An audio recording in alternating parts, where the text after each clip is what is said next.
સર્વ મુક્તોને હૈયાના હેતથી જય શ્રી સ્વામિનારાયણ. વહાલા મુક્તો, આજ મારે ભગવાન સ્વામિનારાયણે પોતાના સમકાલીન સમયમાં કરેલી બે ભવ્ય ભવિષ્યવાણીની વાત કરવી છે. ભગવાન સ્વામિનારાયણના વચનો કેટલા સત્ય થાય છે એના ઉપરથી એ કેવા સનાતન સત્ય પરમાત્મા છે એની આપને પ્રતીતિ થશે. એકવાર તમે આ વાત સાંભળશો, તમારા રોમ રોમ નાચી ઉઠશે. તમને એમ થશે કે ઓહો, આ ભગવાને આજથી 200 વર્ષ પહેલાં કહેલું આજે મૂર્તિમાન દેખાઈ રહ્યું છે. એકવાર ભગવાન સ્વામિનારાયણ ગઢપુરમાં દાદા ખાચરના દરબારમાં રાત્રિએ પહોંચ્યા હતા. અચાનક પ્રભુ બેઠા થયા.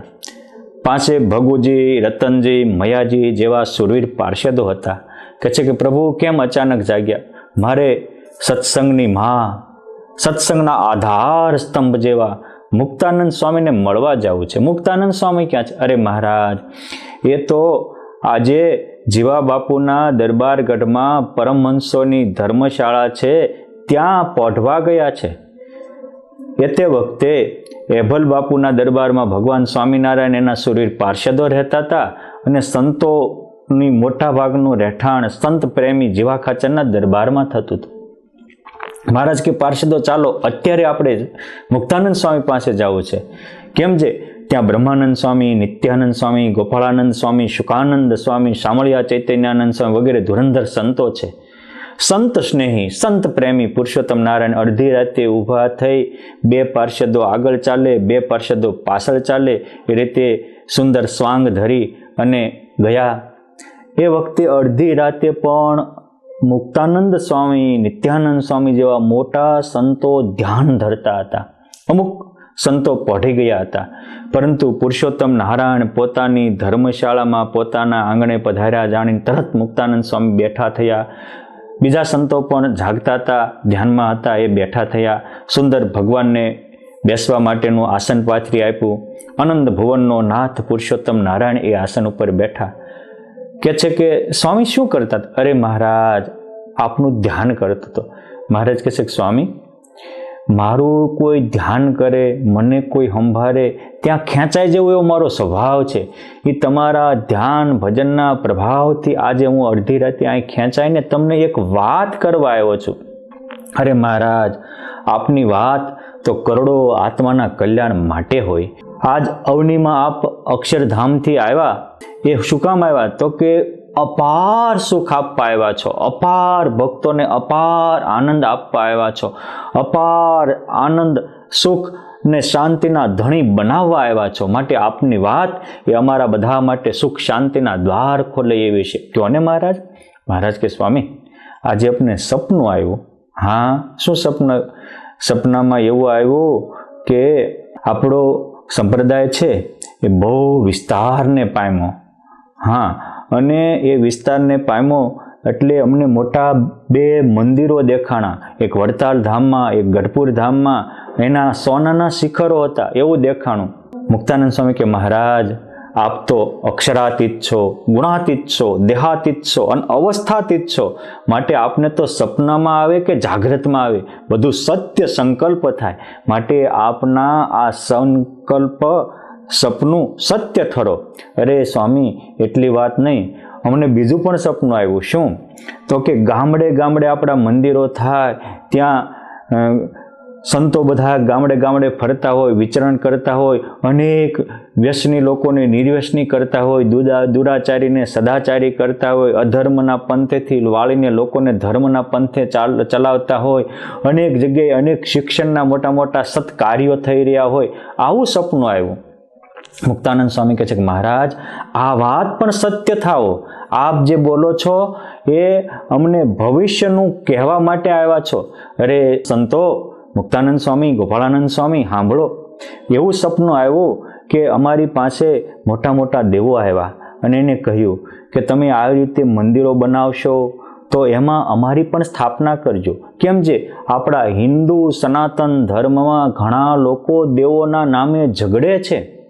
માટે તમે મંદિરો બનાવો, એમાં તમામ દેવોની સ્થાપના કરજો. એટલે સૌને એ થાય, કારણ કે પહેલાં વહેલા ધર્મની એકતા માટે લોકોની એકતા જરૂરી પડશે. અને એ લોકોની એકતા માટે તમે બધા દેવ થાપશો તો એવું થશે બધાના દિલમાં કે અમારા દેવને પણ એ લોકોએ થાપ્યો છે, અમારા દેવને પણ આદર આપે છે, માટે એવા હેતુથી તમે અમારું સ્થાપન કરજો. ત્યારે મુક્તાનંદ સ્વામી કે મહારાજ આ તો બહુ સારું, કેમ જે આ હિન્દુ ધર્મમાં લોકો અમથા દેવોના નામે પોતાના અહંકાર અને પોતાની મલિન વૃત્તિને પોષવા ઝઘડા કરતા હોય છે, અને માણસને સિદ્ધાંતના નામે જોવે એટલો રાગદ્વેષ અને જોવે એટલો અહંકાર પોસાતો હોય છે. મહારાજ તમે આ રીતે સર્વ ધર્મ સમન્વયવાળા મંદિરની સ્થાપના કરશો તો ઘણા લોકોમાં ખોટા દુરાગ્રહ અને પૂર્વાગ્રહ છે એ દૂર થશે. એક વસ્તુ આ સમજવા જેવી છે કે સ્વામિનારાયણ ભગવાનના બાંધેલા મંદિરો એ સ્વામિનારાયણ ભગવાનના સંતોએ, સ્વામિનારાયણ ભગવાનના આશ્રિત ભક્તો બહેનોએ કાળી મહેનત કરીને બનાવ્યા છે, છતાં બધા દેવોને સ્થાપ્યા. આ સ્વામિનારાયણ ભગવાન સાગર પેટા ભગવાન હતા એનો દસ્તાવેજી પુરાવો છે. વડતાલ ધામનું મંદિર એની સાક્ષી પૂરે છે. અહીંયા 10 અવતારોની સ્થાપનાઓ કરી છે. મા પાર્વતી જગદંબાની ગોદમાં રહેલા શિવજીને, ગણપતિને આખા પરિવાર સાથે પધરાવ્યા છે. અરે મંદિરની પરિક્રમા તો જૈનના મહાદેવ અરિહંતનાથ ઋષભદેવ ભગવાનને પધરાવ્યા છે. મહાકાલિકા માતાની પણ સ્થાપના કરી છે. સાવિત્રી અને બ્રહ્માજીની પણ સ્થાપનાઓ કરી છે. આ કેટલી ભગવાન સ્વામિનારાયણની ઉદારતા, વિશાળતા કહેવાય. એ ક્યારેક કોક વિચારજો, આપણે આપણા મંદિરમાં કોઈ બીજા ધર્મના સંતો આવ્યા હોય તો એના પ્રત્યે કોક વિચિત્ર નજર રાખીએ છીએ. આ ભગવાન સ્વામિનારાયણના સંકલ્પને આધારે વડતાલ ધામમાં, સારંગપુર જેવા ધામમાં આજે કોઈ પણ જ્ઞાતિના કોઈ પણ સમયે ગમે ત્યારે આવે ત્યારે હજારો લાખોની સંખ્યામાં જમે છે અને આનંદ મેળવે છે. આ પુરુષોત્તમ નારાયણની ઉદારતાના દસ્તાવેજી પુરાવા આજ 200 વર્ષે સાબિત છે. મહારાજ આ તમને બહુ સારું સપનું આવ્યું. મહારાજ કહે છે કે સ્વામી બીજું પણ સપનું આવ્યું. હું એકાંતિક ધર્મ સર્વત્ર સ્થપાય એવા હેતુથી અમે આ સંપ્રદાયમાં 2 આચાર્યોની સ્થાપનાઓ કરી. 2 આચાર્યોની સ્થાપના એટલા માટે કરી કે જેને કારણે નકર મંડળમાં મારું મંડળ હારું ને તારું મંડળ નકામું, મારા ગુરુ હારા ને તારા ગુરુ નઠારા, આમ વિખવાદ કરીને અંદરોઅંદર ઝઘડા થાય. એટલે એક સૂત્રતા રહે, ઉપાસના પણ શુદ્ધ રહે અને એકબીજાના પૂરક બને, એકબીજાની માથે છત્ર હોય તો એકબીજાના સત્કાર્યમાં મદદરૂપ થાય. એવા હેતુથી અમે આ સંપ્રદાયમાં 2 આચાર્યોની સ્થાપના કરી અને રૂડો વૈદિક સનાતન ધર્મ સ્થાપ્યો અને એના ગામડે મંદિર થયા. અરે આ ગઢપુર શહેર, એમાં ઘેલાના ઘાટ ઉપર, નદી ઉપર અનેક ઘાટ બંધાણા અને આ શહેરનો વિકાસ થયો. તે આમ ઉગમણું ઉગામેડી તરફ બહુ વધ્યું, આથમણું માંડવધાર તરફ વધ્યું, દખણાદુ હોળાયાની ધાર તરફ અને ઓતરાદુ બોટાદના રોડે પણ બહુ વિસ્તારને પામ્યું. આવડું મોટું શહેર. એ વખતે ગઢપુરની વસ્તી માત્ર એક ગણના મુજબ 688 લોકોની હતી. કેવડું નાનું ગામડું છે. તે દિવસે ભગવાન સ્વામિનારાયણે ભવિષ્યવાણી ભાખેલી. આજે ગઢપુરમાં લાખો કરતાં પણ વધારે સંખ્યામાં લોકો રહે છે અને આજે ભગવાને કહ્યું એમનું મોટા ભાગનું વિસ્તૃત. વળી ભગવાન કહે છે કે એક એવું દિવસ થાય છે કે આ બળધા વગરની ગાડીઓ આવશે અને હજારો લોકો અહીંયા સહેજે દર્શને આવશે, અહીં સોનાના શિખરો થશે. આવી રીતે ભગવાન સ્વામિનારાયણે ભવિષ્યવાણી ભાકી. ત્યારે મુક્તાનંદ સ્વામી, નિત્યાનંદ સ્વામી, ગોપાળાનંદ સ્વામી કહે મહારાજ આ તમે બધું જ કહો છો એ ક્યારે સિદ્ધ થશે? ત્યારે મહારાજ કહે છે કે 20મા સૈકામાં, 21મી સદીના આરંભમાં આ સ્વામિનારાયણ સંપ્રદાય ઉપર અનેક પંચવર્તમાને યુક્ત નિયમ ધર્મવાળા સુરાપુરા પરમહંસો થશે. એ સંતો નવા મંદિરો બનાવશે, નવા શિક્ષણની સંકુલો કરશે અને અનેક જનહિતના કાર્યો કરશે, નવા સદગ્રંથોની રચનાઓ કરશે અને એ વખતે જે જનને જરૂર હશે એવું પીરસી અને અસંખ્ય લોકોને શુદ્ધ જીવન જીવતા કરશે, પરિવારમાં એકતા કરશે, કુટુંબમાં સંપ લાવશે, દેશમાં એકતા લાવશે અને જ્યારે કોઈ પણ કુદરતી આપત્તિ આવશે ત્યારે એ સેવામાં સ્વામિનારાયણ સંપ્રદાય મોખરે રહેશે. એવા મોટા પરમહંસો આવશે. ભાલા મુક્તો આજે પુરુષોત્તમ નારાયણની ભવિષ્યવાણી આપણને મોજૂદ દેખાય છે. એ પૂજ્ય નિત્ય સ્વરૂપ સ્વામી હોય, ઘર સભાના માધ્યમે અનેક સત્કાર્યો કરી રહ્યા છે. એ પૂજ્ય વિશ્વવલ્લભ સ્વામી સત્શ્રી હોય, એ પણ પોતાના કથાના માધ્યમે કમ્ફર્ટ ઝોનમાંથી બહાર નીકળી અનેક લોકોને સંપ્રદાયમાં જોડી રહ્યા છે. એ કુંડળધામ હોય, એ પણ 3D એનિમેશન વગેરે સારા કાર્યો કરી અનેક લોકોને સારા કાર્યની પ્રેરણા આપે છે.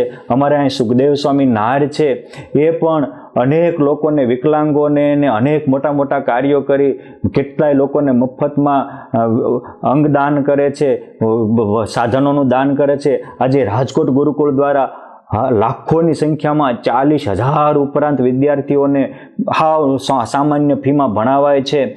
એજીપી ગુરુકુળ દ્વારા પણ અનેક જનહિતના કાર્યો થઈ રહ્યા છે. કેટલી આ સ્વામિનારાયણ સંપ્રદાયમાં મફત મેડિકલ, મોટી મોટી હોસ્પિટલો ચાલી રહી છે. આજે કેટલાય મોટા મોટા સદાવ્રતો ચાલી રહ્યા છે. કેટલી જગ્યાએ મફત ગુરુકુલો ચાલી રહ્યા છે.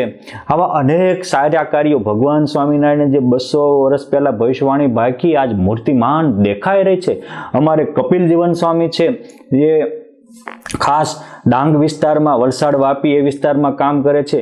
આ એક સાધુએ એ વિસ્તારમાં અનેક શ્રેષ્ઠીઓને સાથે રાખીને 350 ઉપર હનુમાનજી મહારાજના મંદિરો બંધાવ્યા છે.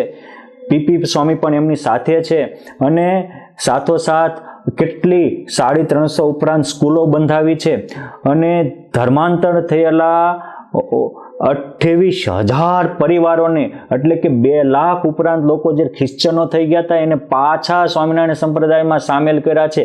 આ તમે જુઓ, એક એક સાધુઓ કેવું કામ કરે છે. આજે વડતાલ ધામ દ્વારા પણ મફત હોસ્પિટલ ચાલી રહી છે. શિયાળામાં હજારોને ધાબળા કે વસ્ત્ર દાન કરાઈ રહ્યું છે. ઉનાળામાં હજારો લાખો લોકોને ચપ્પલ વિતરણ થઈ રહ્યા છે. મોટા મોટા સારા કાર્યો થઈ રહ્યા છે. આ બધું જ ભગવાન સ્વામિનારાયણની ભવિષ્યવાણીમાં આજે 20મી સૈક્યમાં સારા સાધુ પ્રગટ છે એનું મૂર્તિમાન સ્વરૂપ દેખાઈ રહ્યું છે. માટે આપણે આને જોવાની એક દ્રષ્ટિ કેળવીએ અને ભગવાન સ્વામિનારાયણનો મહિમા પક્વ કરીએ. વળી બીજી ભગવાન સ્વામિનારાયણે ભવિષ્યવાણી આચાર્ય પ્રવર શ્રી અયોધ્યા પ્રસાદજી મહારાજને છપૈયામાં કરી હતી. એ પ્રસંગ પણ ટચુકડો મજાનો છે. જ્યારે આદિ આચાર્ય શ્રી અયોધ્યા પ્રસાદજી મહારાજ બહુ ભગવદીય હતા. રઘુવીરજી મહારાજ પણ બહુ ભગવદીય હતા. ભગવદીયતાનું માપ શું, એને ભગવાન સંબંધી બધું બહુ ગમે. અને ગમે એવો મોટો હોય પણ જેને ભગવાન ન ગમતા હોય એનાથી છેટા રહેવું. ભગવદીય જ આખીર પરમ શાંતિનો અધિકારી બને છે અને ભગવદીને જ અંતે પૂર્ણતા અનુભવાય છે. આ ભગવદી આચાર્ય શ્રી અયોધ્યા પ્રસાદજી મહારાજ આજે વિશ્વામિત્રીના કાંઠે ગૌઘાટનું વન કહેવાય એને ખરીદવાનું હતું. એ વખતે ત્યાંના અધિકારીઓ એની જાહેરાત કરી હતી, પરંતુ આજુબાજુવાળાને મોટું મંદિર થયું એટલે અમુક સ્વામિનારાયણ સંપ્રદાય આગળ વધશે એટલે એને ટાર્ગેટ બનાવીને સ્પેશિયલ બદનામ કરવા માટે અમુક લોકો ભેગા થયા અને આચાર્ય જ્યાં ખરીદવા ગયા તો એને ડબલ ભાવ કરી દીધો. મૂંઝાણા. આ પહેલેથી ચેલેન્જો આવે છે, પરંતુ આ સંપ્રદાયમાં ભગવાન સ્વામિનારાયણ એક એક સંતો, ભક્તો, આચાર્ય શ્રીની સાથે રહે છે એટલે આવી ચેલેન્જો તો કચરાની જેમ ઉડી જાય છે અને લોકો પાછા શાંતિથી રહેતા અને ભજન કરતા થઈ જાય છે. એ આ ભગવાન સ્વામિનારાયણની ગરિમા છે. આ સત્સંગમાં હું સદા પ્રગટ રહીશ એનો આ મૂર્તિમાન ફળ સ્વરૂપ છે. પછી આચાર્ય શ્રી મૂંઝાણા એ દિવસ મોકૂફ રહ્યો. બીજી દિવસ થવાનું હતું. ભગવાન સ્વામિનારાયણે અડધી રાતે દર્શન આપીને કહ્યું કે અયોધ્યા પ્રસાદજી, મૂંઝાવશો શું કામ? કાલે સવારે જાજો અને જાહેરાત થાય ત્યારે આજ બોલાય ના સીધા ડબલ ભાવ કરજો. એટલે કોઈ નહીં બોલે અને બધાની જીભ ઉપર હું બેસીશ, કોઈની જીભ ઉપાડવા નહીં દઉં. માટે એ ખરીદી લેજો. મહારાજ શ્રી કહે છે કે હે નાથ, આટલો બધો એ જમીન ખરીદવાનો આગ્રહ શું? આવડું મોટું મંદિર તો બંધાણું કે તમને ખબર નથી. આ ભગવાન સ્વામિનારાયણ ત્યારે અયોધ્યા પ્રસાદજી મહારાજને ભવિષ્યવાણી કહે છે, સાંભળો આચાર્ય શ્રી, હાલ કળયુગમાં બદ્રિકાશ્રમમાં એક સૂર્યવંશી મહાપ્રતાપી રાજા અને એક ચંદ્રવંશી મહાપ્રતાપી રાજા એ તપ તપી રહ્યા છે. જ્યારે સતયુગનો આરંભ થશે ત્યારે એ અમારા આશ્રિત થશે અને એ નવખંડ ધરતીમાં સ્વામિનારાયણ નામના ડંકા વગાડશે. અને એ વખતે આ જેમ આજે અવધમાં કે વૃંદાવનમાં લાખો લોકો યાત્રાએ જાય છે, એમ જ છપૈયામાં પણ બબ્બે ગાવ સુધી, એટલે કે 5-5, 10-10 કિલોમીટર સુધી લોકોને, દર્શનાર્થીઓને આવવાની ભીડ જામશે. ત્યારે આ હશે તો બહુ મોટું કામ લાગશે. માટે ખરીદી લેજો. અને સાંભળો અયોધ્યા પ્રસાદજી મહારાજ, તમને વાત કરું કે તમે એમ કહેશો કે ક્યાં ગુજરાત, ક્યાં યુપીનું અયોધ્યા પાસે આવેલું છપૈયા. અહીંયા તો મહારાજ આ વિસ્તારમાં સત્સંગ ઓછો છે. સત્સંગ તમે કર્મભૂમિ ગુજરાતમાં બનાવી અને પરમહંસોના ધામા ગુજરાતમાંથી, એટલે ગુજરાતમાં ગામડે ગામડે સત્સંગ થયો છે. અહીંયા કોણ આવશે? મહારાજ કે એ તમે ચિંતા કરતા નહીં. ટૂંક સમયમાં બળદિયા વિનાની ગાડીઓ વહી જશે અને રોડ ઉપર દોડતી ગાડીઓ થશે. એટલે એક દિવસમાં અમદાવાદ કે વડતાલથી લોકો છપૈયા પહોંચશે એવી વ્યવસ્થા થશે. સાંભળો કાન ખોલીને. આજે સંદેશા પહોંચતા વાર લાગે છે, પણ એક સમય એવો આવશે કે માણસો 1 મિનિટમાં અને સેકન્ડોમાં એક દેશથી બીજા દેશ સુધી સંદેશાઓ પહોંચાડશે એવી સુવિધાઓ થશે અને આકાશમાં વિમાન ઉડતા થશે. એટલે વિદેશના લોકો પણ એક કે 2 દિવસમાં પાછા ભારતમાં આવશે અને છપૈયામાં આવશે. અને જે વ્યક્તિઓ સમુદ્રને પાર ગયા છે ત્યાં પણ અમારા સત્સંગના ધર્મના ધ્વજો મોટા મોટા મંદિરો બાંધીને લહેરાવશે. આ ભગવાન સ્વામિનારાયણે આજથી 250 વર્ષ પહેલા આચાર્ય પ્રવર્ષી અયોધ્યા પ્રસાદજી મહારાજને ભવિષ્યવાણી કરી હતી. એ આ જ મૂર્તિમાન અનુભવાય છે. આજે એવી ગાડીઓ આવી ગઈ, આજે એવા પ્લેન વ્યવસ્થા થઈ ગઈ, આજે એવા સંદેશાના વ્યવહાર થઈ ગયા. માટે તમે જમીન ખરીદજો. અને પછી આચાર્ય પ્રવર શ્રી અયોધ્યા પ્રસાદજી મહારાજે ભગવાન સ્વામિનારાયણે કહ્યું હતું એ રીતે બીજે દિવસે ડબલ બોલ બોલ્યા અને એ જમીન ખરીદી. આજે પણ સ્વામિનારાયણ સંપ્રદાય પાસે એ ગૌઘાટનું મોટું જમીન એ વિદ્યમાન છે.